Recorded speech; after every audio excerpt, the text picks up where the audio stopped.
Graça e paz. É um prazer, uma honra conhecer vocês, conhecer parte da Igreja de Cristo, do corpo de Cristo, meus irmãos e minhas irmãs, a família da fé. É uma honra, um prazer estar com vocês. Para quem não me conhece, meu nome é Alex Ponte, eu tenho 25 anos de idade, fui ordenado evangelista no corpo de Cristo e a gente tem pregado o Evangelho de Jesus. A coisa ficou séria. A partir dos meus 15 anos, a gente tem pregado o Evangelho do Senhor no Rio e às vezes fora dele, na nossa nação, no Brasil. E é um prazer poder conhecer os irmãos, essa igreja, essa comunidade. Feliz em estar com vocês. Eu sou casado com essa jovem linda aqui na frente, chamada Juliana. O próximo mês, agora dia 17, nós vamos completar 5 anos de casados. O legal é que alguém um dia olhou para mim, depois olhou para ela e falou: Alex, Deus fez um milagre. Foi Deus. E graças a Deus por ela é uma bênção na minha vida. Atualmente a gente plantamos uma igreja e lá eu sou pastor auxiliar, tenho auxiliado o pastor Wesley, é co-irmã de vocês, chamada Igreja Soma, aqui em Campo Grande. Igreja Soma, essa palavra Soma vem do grego para dizer corpo. Soma no grego quer dizer corpo, portanto, igreja corpo de Cristo. Nós estamos localizados ali em Campo Grande e agora também no próximo mês, na data nossa de casamento, nós vamos completar 2 anos que a nossa comunidade se estabeleceu lá, tem servido a igreja do Senhor, é parte do corpo de Cristo e tem cooperado para o avanço do reino. É um prazer estar com os irmãos. O Miqueias está por aí. Obrigado pelo convite, Miqueias. Deus te abençoe. Meu querido pastor, toda a igreja, de um modo geral, é uma honra e um prazer poder servir vocês. Amém? Eu convido você ao Evangelho que fala sobre o nascimento, as obras, a morte e a ressurreição de Jesus, escrito por João. Evangelho de João, capítulo 19,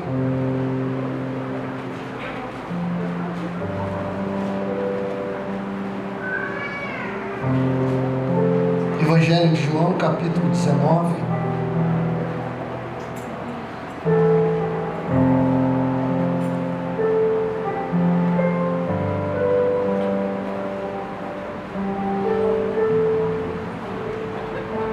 versículo 30.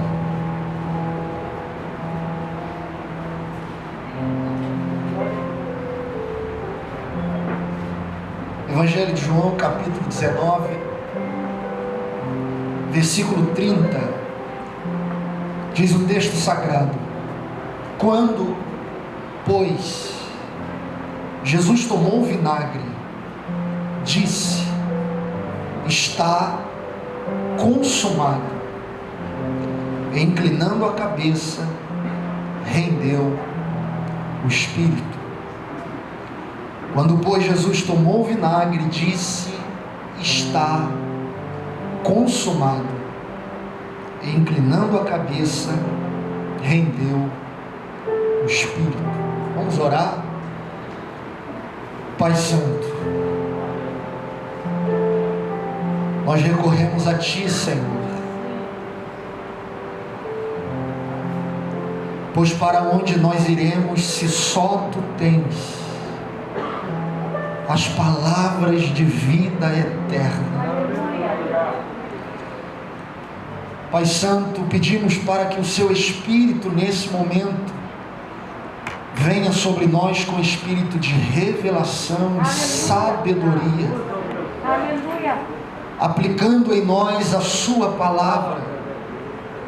Espírito de Deus, só Tu podes abrir os olhos do nosso entendimento. Só Tu podes aplicar de maneira genuína, verdadeira, vivificar a letra dentro dos nossos corações. Portanto, Espírito de Deus, assista-nos esta noite. Venha com graça nesse momento. Que saiamos daqui dizendo: nós ouvimos a tua voz. Usa para de misericórdia para comigo este teu servo que está diante da sua noiva. Fale conosco, Senhor. Aplique em nós a sua palavra. Precisamos de ti, de modo que sejamos edificados, seu reino avance e o Senhor receba a glória para si. Em nome de Jesus. Amém. Amém e amém. Querida igreja, é possivelmente sexta-feira, fora de Jerusalém, em um monte chamado Gólgota, ou Calvário, que significa caveira. Lá estão expostas 3 cruzes, e na cruz do meio está Jesus. Esse versículo que lemos é o relato de alguém que está diante dessa cena. João está aos pés da cruz, vendo o que está ocorrendo. Dentre todos os discípulos, ou os 12 discípulos, o que está diante da cruz é João. João está vendo a cena da crucificação.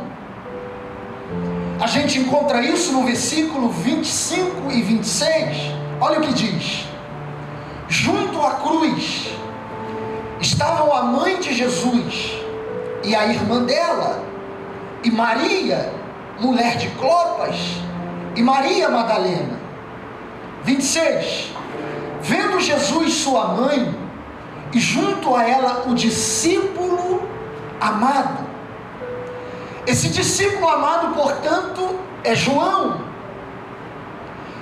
Aos pés da cruz está Maria, mãe de Jesus, a irmã de Maria, Maria Madalena, Maria, esposa de Clopas. Olha o tanto de Maria que está ali. E o discípulo amado, que é João.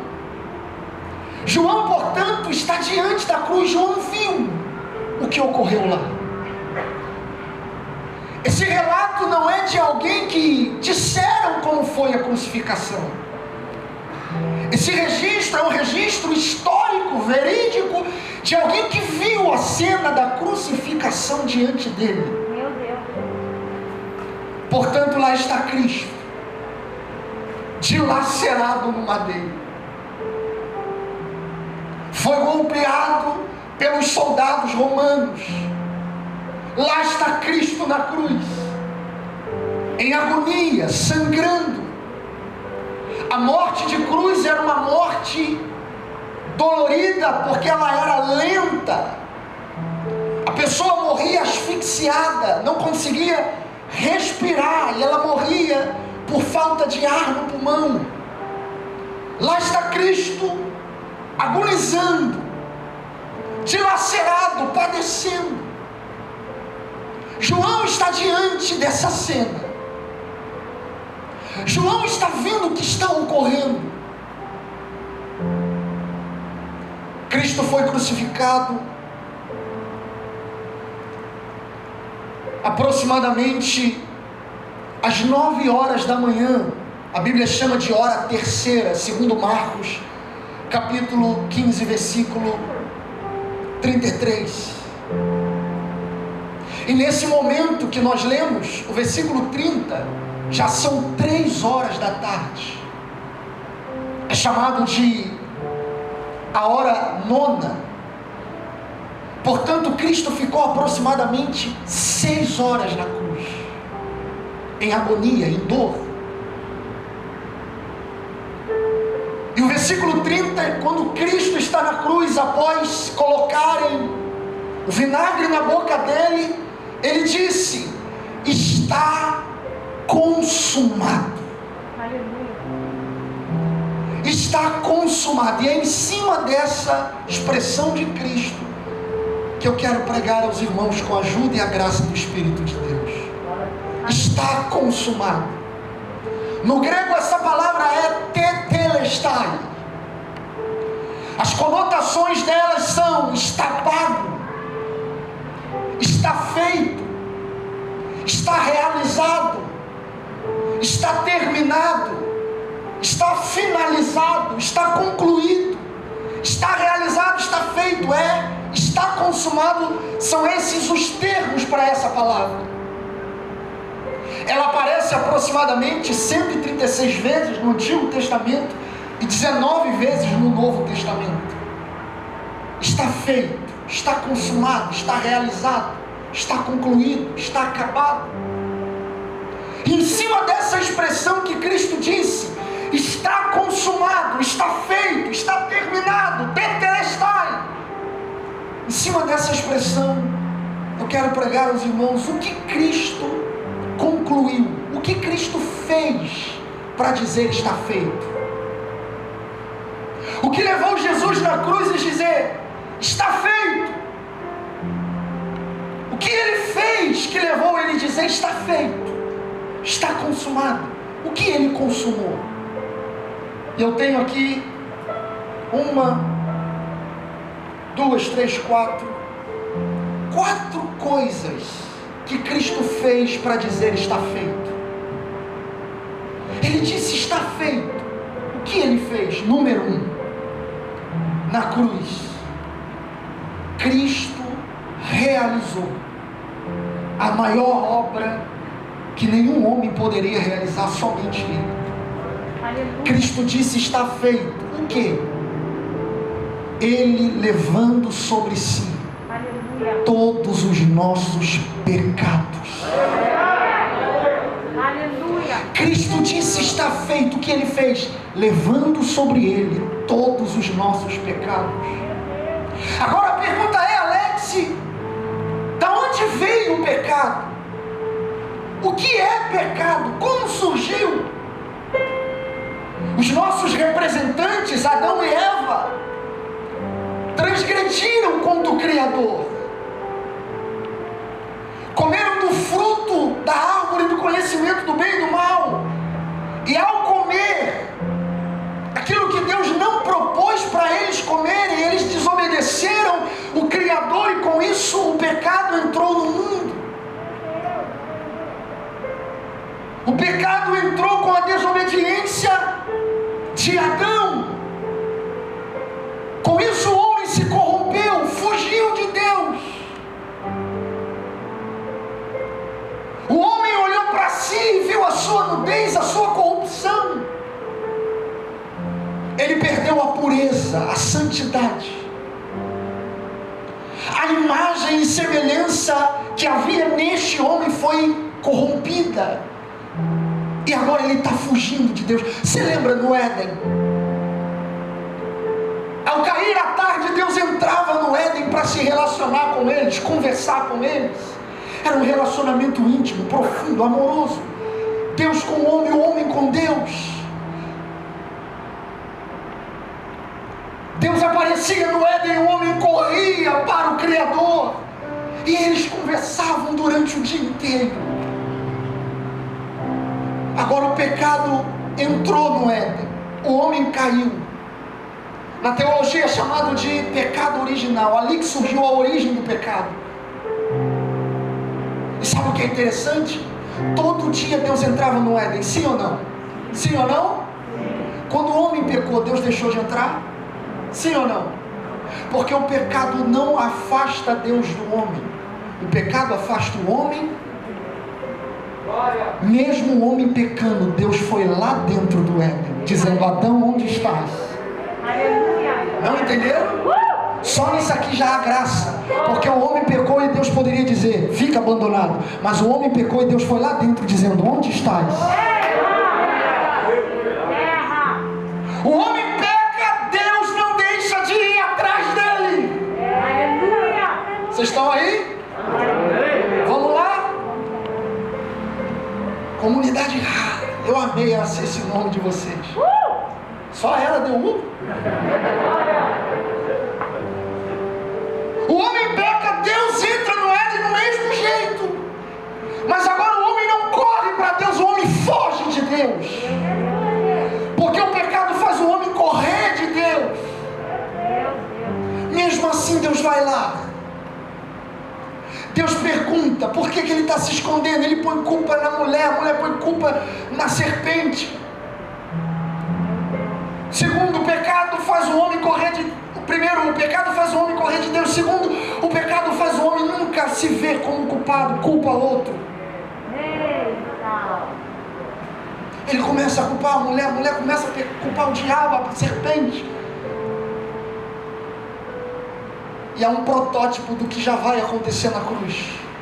Deus mata um animal. E com as peles com a pele do animal, ele arranca a pele do animal. E vestiu Adão, e vestiu Eva. O homem pecou. O pecado entrou no mundo. Com isso entrou a morte juntamente. Todos pecaram.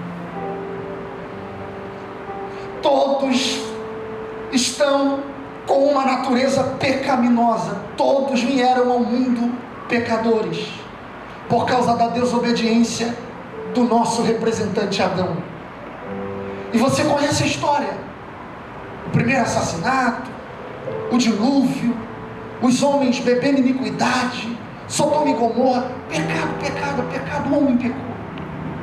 Jesus disse em Marcos capítulo 7, versículo 21 ao 23, porque é de dentro do coração. Olha o que Jesus diz: todas essas coisas não está fora do homem, está dentro do homem. Marcos capítulo 7, versículo 21 ao 23, porque é de dentro do coração, palavras de Jesus, que vêm os maus pensamentos, a imoralidade sexual, os roubos, os crimes de morte, os adultérios, a avareza, as maldades, as mentiras, as imoralidades, a inveja, a calúnia, o orgulho e o falar e agir sem pensar nas consequências. Tudo isso vem de dentro. Jesus está dizendo, já está dentro do homem. O homem veio ao mundo com uma natureza pecaminosa, com uma natureza adâmica. Tudo isso já está dentro do homem. O homem veio sendo pecador. Todos os homens, é chocante isso, mas é a Bíblia, nascem pecadores, nascem com a natureza adâmica. Quer ver um exemplo? Eu tenho minha sobrinhazinha tem, acho que 3 anos. Eu já faço de propósito, eu agarro minha irmã, pastor, e começo a beijar minha irmã, começo a abraçar minha irmã, beijar minha irmã, e aí a minha sobrinha fica irada, começa a me puxar, me bater, larga minha mãe com ciúme. E a pergunta é, quem ensinou minha sobrinha de 3 aninhos de idade a ser ciumenta? Meu Deus! Ninguém. Veio de uma natureza adâmica.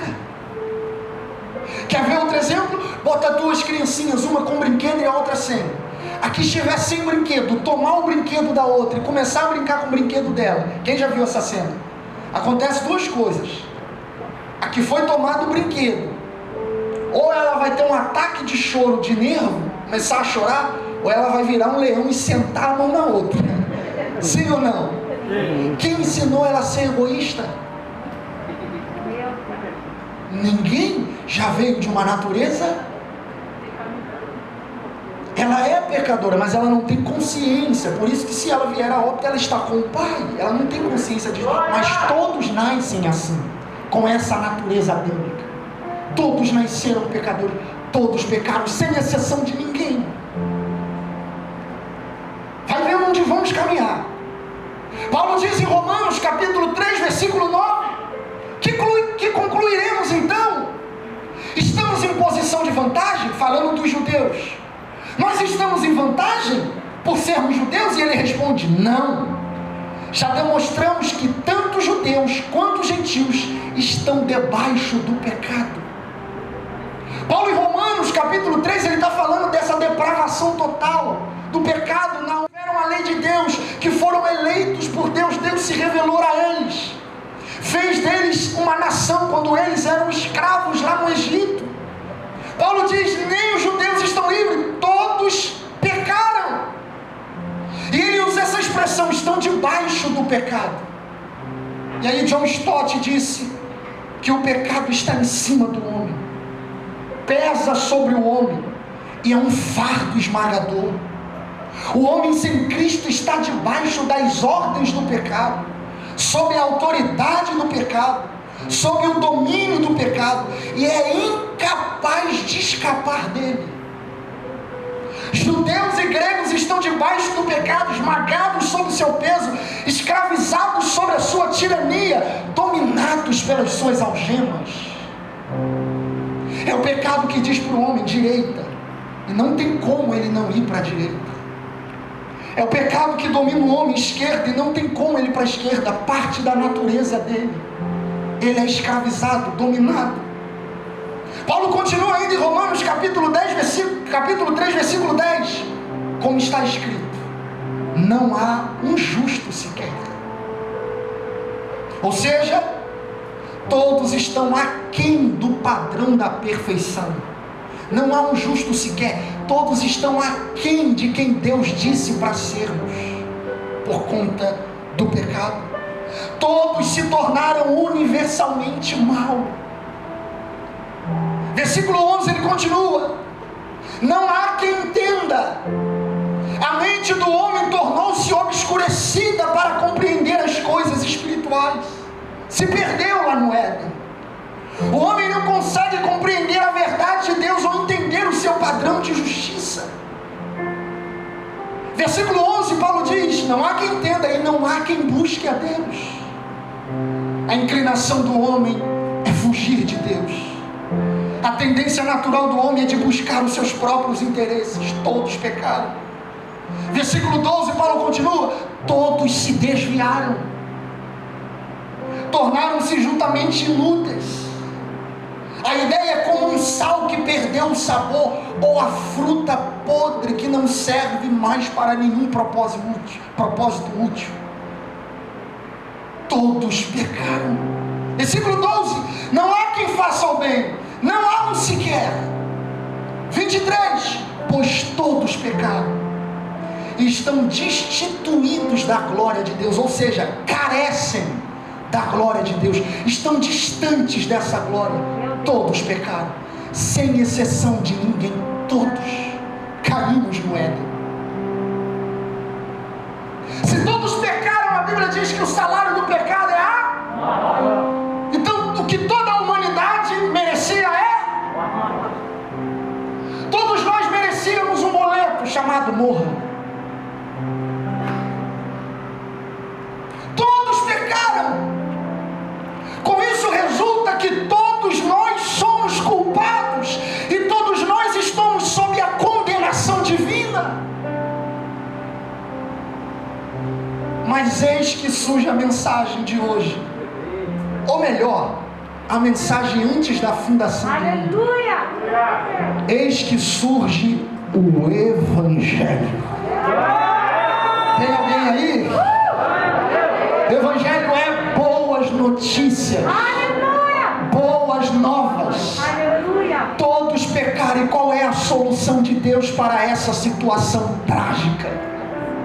É oferecer perdão, ajuda, graça, justiça, salvação, mediante a redenção de seu próprio Filho. Vamos lá. Todos pecaram, todos estão destituídos da glória, da graça. Todos pereceram, todos pecaram, mas eis o Evangelho. Eis a graça. A graça se encarnou e se tornou pessoa. Eis a graça, eis o Evangelho. No Éden já tinha ocorrido um protótipo do que iria acontecer há 2000 anos atrás. O próprio Deus se despiu de toda a sua glória.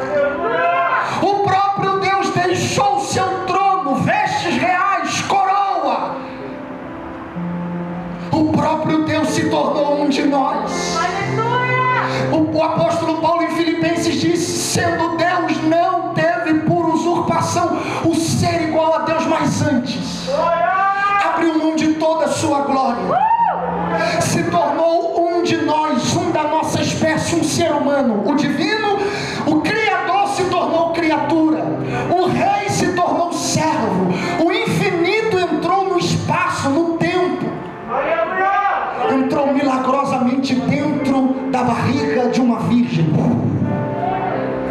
e aos 33 anos de idade ele vai para a cruz. Para quê? Para levar toda a nossa corrupção no seu próprio corpo.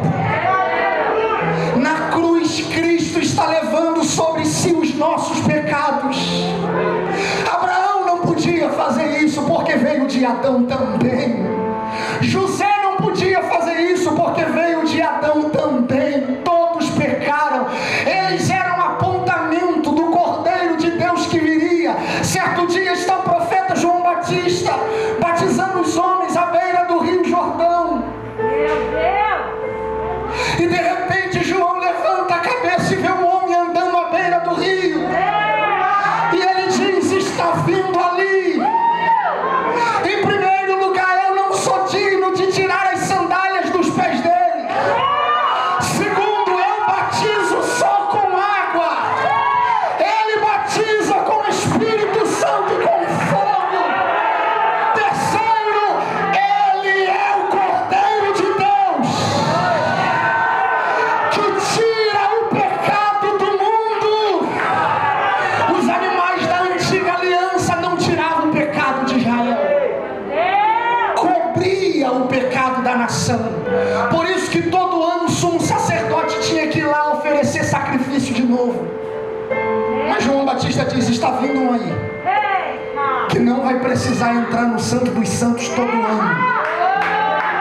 Ele vai entrar lá uma única vez. A oferta dele é perfeita, o sacrifício dele é suficiente. O Cordeiro que está vindo aí não vai cobrir o pecado do homem, vai tirar o pecado do homem. Cristo na cruz está levando sobre si o nosso, o meu, o seu, os nossos pecados. Está arrancando a natureza adâmica da gente e colocando nele. Está tirando da gente a natureza corrompida e colocando nele. Ele levou sobre si os nossos pecados. Paulo diz em 1 Coríntios capítulo 15, versículo 3: eu passei para vocês um ensinamento que recebi, que é da mais alta importância. Qual é o ensinamento mais importante, Paulo? Ele responde: Cristo morreu pelos nossos pecados. Gálatas capítulo 1, versículo 4, Paulo diz que se entregou a si mesmo. Olha essa expressão: Cristo se entregou a si mesmo por nossos pecados. Que se entregou a si mesmo. Jesus não foi crucificado de maneira que ele, ou melhor, Jesus foi crucificado voluntariamente. Aleluia. Que se entregou a si mesmo. Ele se entregou por amor. Aleluia. Ele amou a sua igreja e por ela se entregou. Martinho Lutero comenta esse versículo e ele diz assim: ele deu, o que ele deu? Não foi ouro, nem prata, nem animais de sacrifício, nem cordeiro pascuais, nem anjos, mas a si mesmo, por nossos pecados. Ele não mandou anjo, ele não mandou animais como era no Antigo Testamento, porque os animais eram só sombras, não satisfazia a justiça de Deus, porque não foi animal que pecou, foi um ser humano. Portanto, para o pecado ser expiado, precisa ser um da nossa espécie, alguém perfeito, e não tinha ninguém. Todos pecaram, então ele mesmo se deu. Sabe o que é a cruz? Escuta isso. A cruz é Deus pagando para ele mesmo a dívida que era nossa. A cruz é Deus pagando para ele mesmo o débito que era nosso. e dizendo: você está zerado, eu paguei para mim mesmo. Assim mesmo se entregou, ele não deu outra coisa senão si próprio. Paulo diz em Colossenses capítulo 2, versículo 13 e 14: quando vocês estavam mortos em pecados, Deus os vivificou com Cristo. Ele nos perdoou todas as transgressões e cancelou a escrita de dívida que consistia em ordenanças que nos era contrária. Ele removeu pregando-a na cruz. Há muita gente que acha que deve ao diabo. Que dever diabo? Nós devíamos ao Criador. O Criador nos criou para Ele e a gente se afastou dele. Nós estávamos em débito com Ele. E aí Cristo na cruz pagou essa dívida para o Pai que era nossa. Cancelou o escrito de dívida que era contra a gente. Rasgou a cédula que era o nosso débito. Está pago. Tetelestai. Está consumado. Ele levou sobre si os nossos pecados. Hoje estou falando com vocês aqui a máxima do que é o Evangelho, gente. Segundo, essa só foi a primeira. Está consumado. O que Ele fez para dizer está feito? Primeiro, os nossos pecados. Segundo, está feito, está consumado. Em segundo lugar, a substituição. Esse ponto aqui para mim é assim. Aleluia. Está consumado. O que? A substituição. Quem pecou fomos, mas quem pagou o preço foi Ele. Quem merecia punição, mas quem foi punido?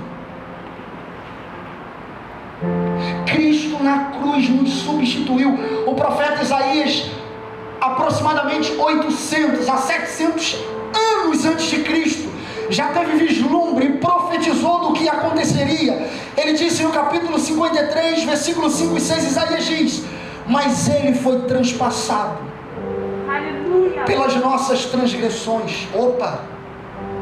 Quem são os transgressores? Quem foi transpassado? Substituição. Moído pelas nossas iniquidades. Quem são os iníquos? Quem foi moído? Ele. O castigo que nos traz a paz estava sobre Ele, e pelas suas pisaduras fomos sarados.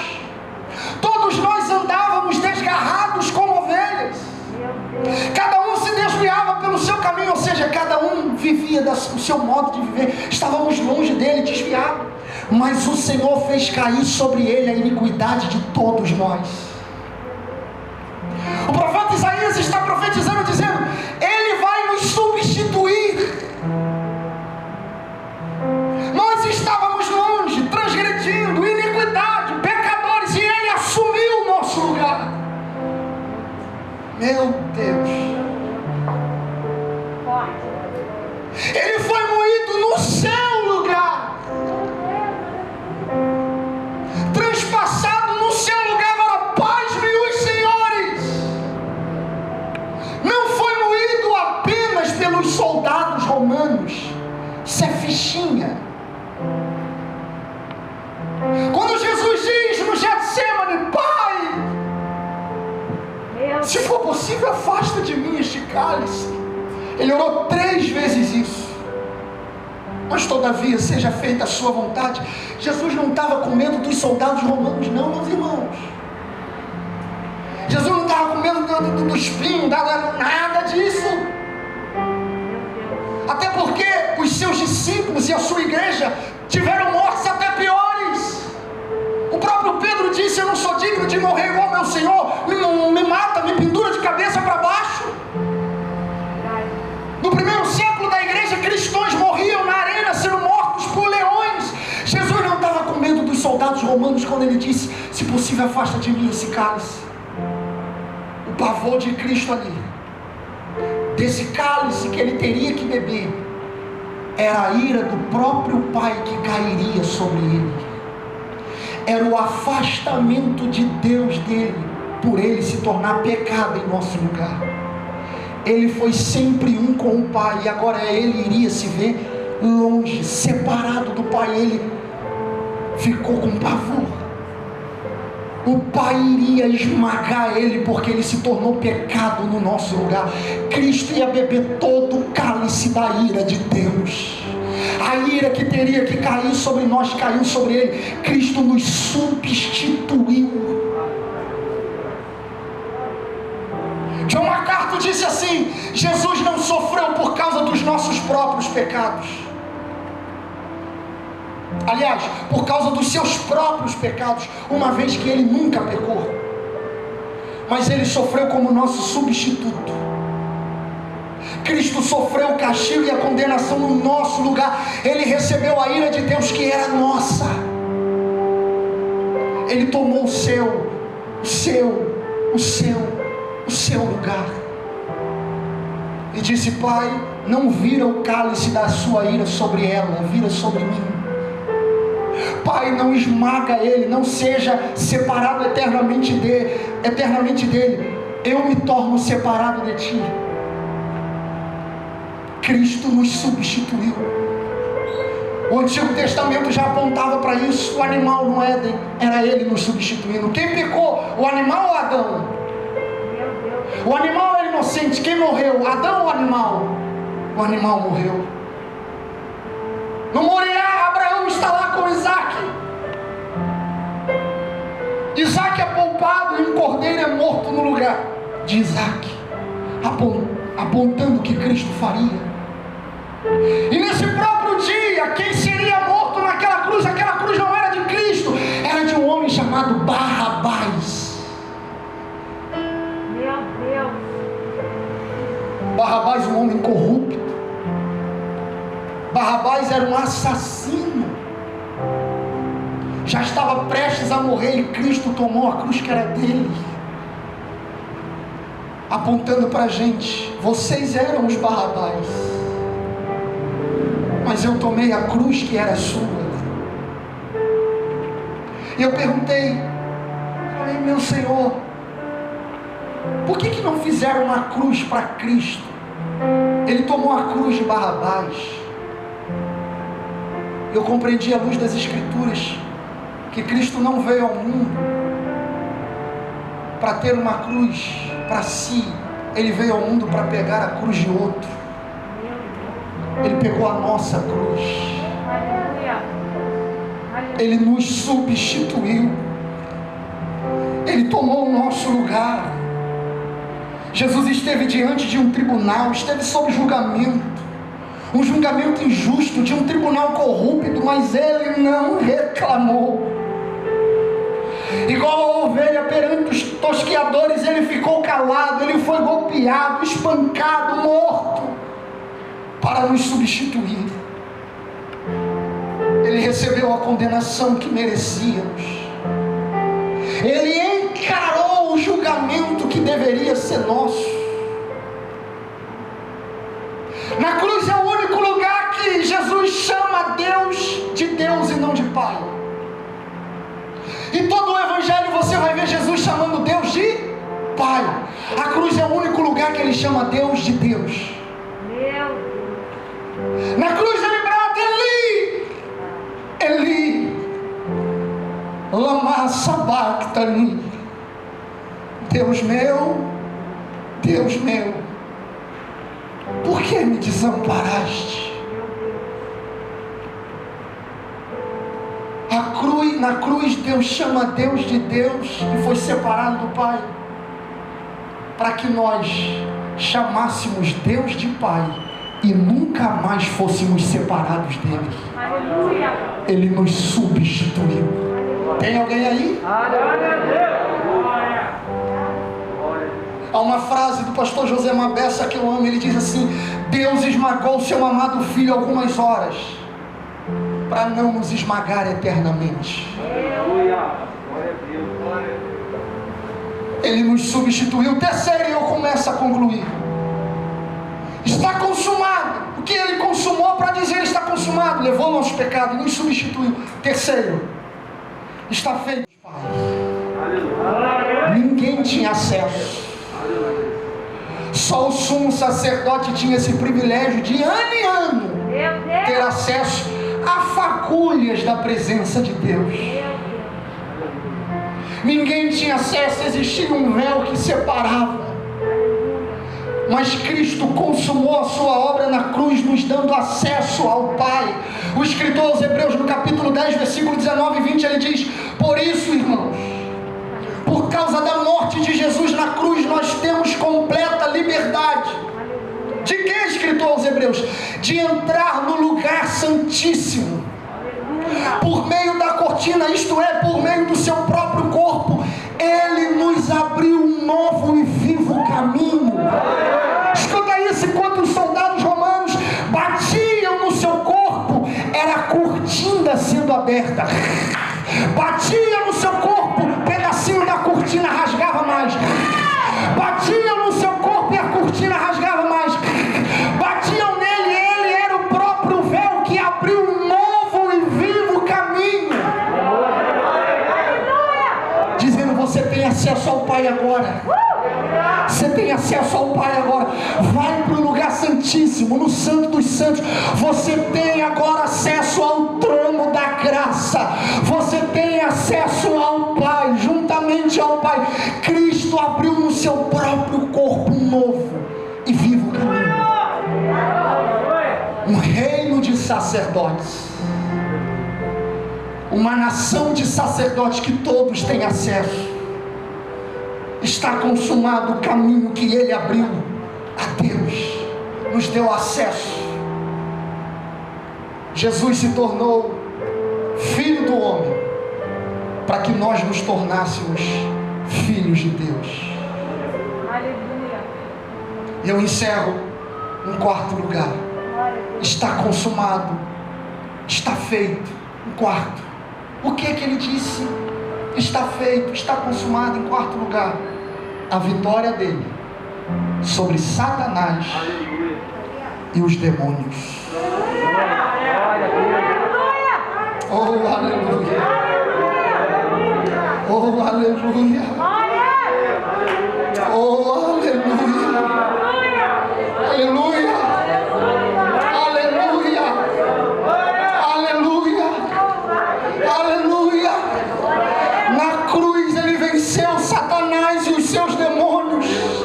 Paulo falou isso de maneira brilhante em Colossenses capítulo 2, versículo 15.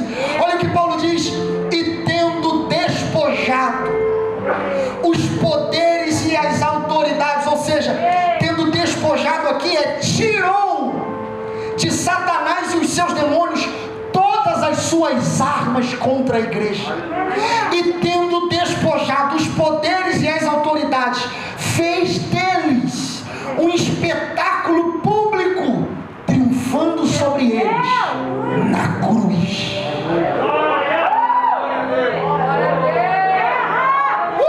Gostei dela.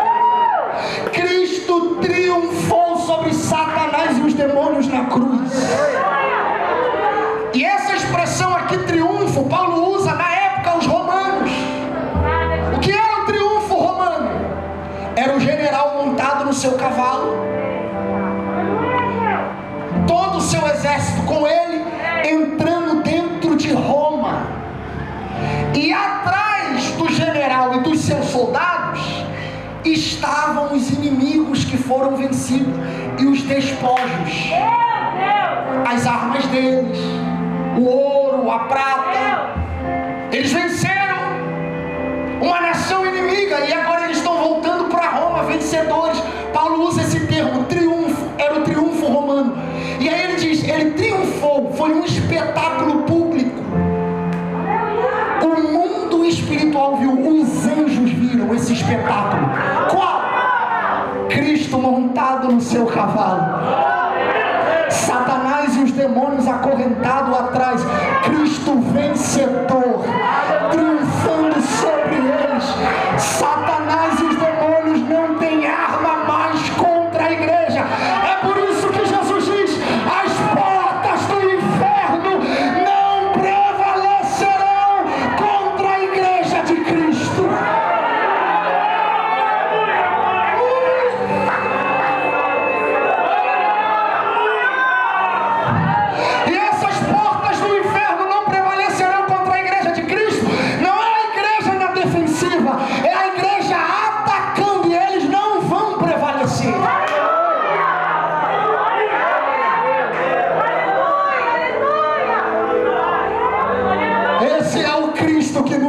comprou.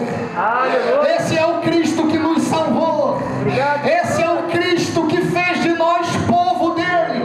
Caímos no Éden, mas fomos levantados na cruz. Esse é o Cristo que nos salvou. Em Adão nos tornamos pecadores, em Cristo nos tornamos justificados. Em Adão fomos condenados, em Cristo fomos justificados. Em Adão caímos, em Cristo fomos levantados. Em Adão nós iremos perecer, em Cristo nós somos abençoados. Em Adão nós iríamos morrer a morte eterna, em Cristo nós temos vida e vida com abundância. Em Adão nós pecamos, em Cristo fomos perdoados. Cristo, Cristo, Cristo, Cristo, Cristo, Cristo, Cristo. E como que Ele nos comprou, como que Ele nos salvou? Com o seu próprio sangue, com a sua própria vida. Ele te comprou, Ele te salvou. E agora não tem morte, não tem demônio, não tem diabo, não tem tribulação, não tem nada que pode nos separar do amor dele. Cristo, Cristo, Cristo, vamos, Cristo morreu, foi morto na cruz. Tendo dito isto, está consumado, e rendeu o Espírito, morreu. Foi posto um seguidor dele rico, chamado José de Arimateia, colocou ele num sepulcro honroso, porque senão ele iria ser jogado em qualquer lugar. José de Arimateia, para se cumprir a profecia, colocou ele num sepulcro. Morreu, e aí o evangelho acabou? Se o evangelho encerrasse só na morte de cruz, estaria incompleto. Ué, morreu. Então, eu não tenho esperança em alguém morto. Ele falou que ia me salvar, mas está morto. Se ele morreu, a esperança de salvação morreu com ele também. Sim ou não? Morreu, a esperança que ele disse que iria me salvar morreu com ele. Por exemplo, alguém te deve um dinheiro. Deixa eu usar esse exemplo. Alguém te deve R$1.000. Você tem esperança que um dia ela vá te pagar. Ela te deu uma data, ó, tal dia eu te pago. Você está com a expectativa e a esperança de receber os R$1.000. De repente, essa pessoa morre. Ó que luta. Os R$1.000 que você tinha a esperança de ganhar, morreu junto com a pessoa. Meu Deus! Ele disse: eu sou o Salvador de vós, eu estou levando na cruz todos os vossos pecados, creia. Morreu. Ué, minha esperança morreu com ele. Meu Deus! Seria incompleto. Mas ele provou que de fato ele era o Messias prometido. Vocês estão ainda aí? Ele provou que salvou de fato o seu povo ao terceiro dia.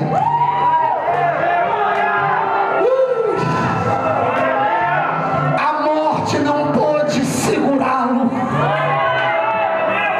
Os aguilhões, as correntes da morte não pôde prendê-lo. Vamos, quem vem aí?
4 episódios, 4 capítulos. Primeiro, queda.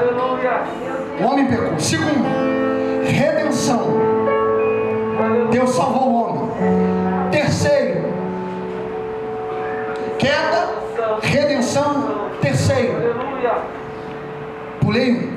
Criação, queda, redenção. E quarto, glorificação. Criação, queda, redenção, glorificação. Então, só ele está vivo também está ainda incompleto. Certo? Sério. Porque ele disse assim, ó: aonde eu estiver, eu vou voltar e vou levar vocês junto de mim. Ele estava dizendo, vai voltar a ser como era no Éden. Aquela comunhão perfeita vai voltar a ser de novo. Novo céu e nova terra. Ele está vivo, junto ao Pai, mas em breve o céu vai se rasgar. O cavaleiro montado no cavalo branco virá. Na primeira vinda, ao lado dele tinham seres mortais, Pedro, Tiago, João. Na segunda vinda, ao lado dele terá milírias e milírias de anjos. Na primeira vinda ele veio como servo, na segunda vinda ele virá como rei. Na primeira vinda ele foi condenado e julgado pelos romanos, na segunda vinda ele virá como juiz para julgar os homens. Na segunda vinda maltrataram, cuspiram, xingaram. Na segunda vinda todo joelho se dobrará